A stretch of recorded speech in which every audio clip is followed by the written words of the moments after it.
week about coming straight out of poverty. We explored the sacred text found in Deuteronomy chapter 8, which reminded us that our prosperity is a gift that comes from God. Yes, sir. It is a fact that God's own time, in his own time, he will promote us from poverty to prosperity. And when he decides to do it, there's nothing that our enemies can do about it. Somebody ought to say amen. Amen.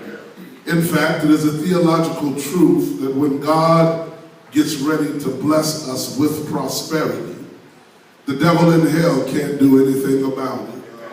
It's ours because God says it's ours. Yes, sir. However, what was interesting was to learn that God, in his infinite wisdom, fixed it where he would give us prosperity, but it would take wealth to sustain prosperity.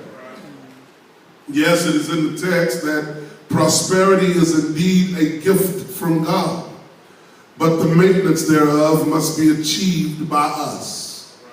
Wealth is the thing that sustains prosperity.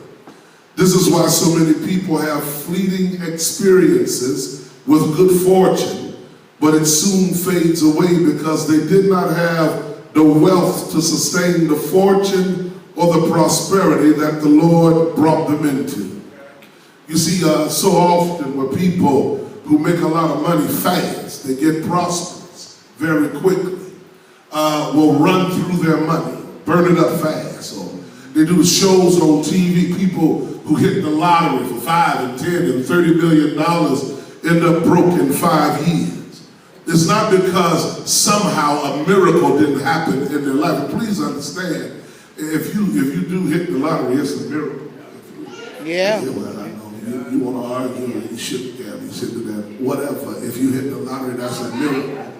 Because the odds are like 1 in a gazillion. So for that to happen, God would have to step in and do that. Somebody ought to just say amen. Amen.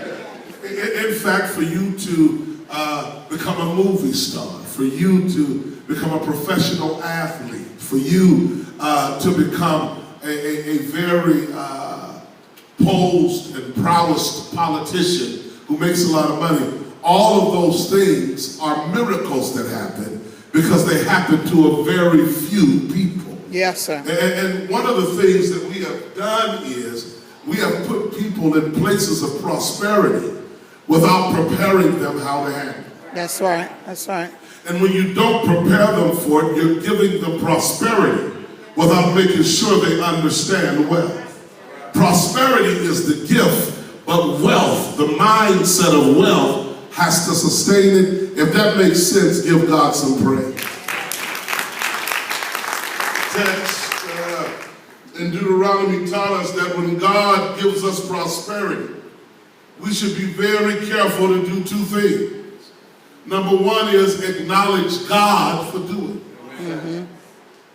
But number 2 is accept the challenge to work to sustain it.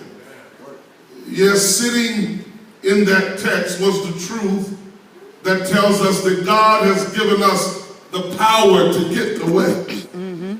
Telling us that wealth is not a gift from God, but wealth is earned by the correct use of power.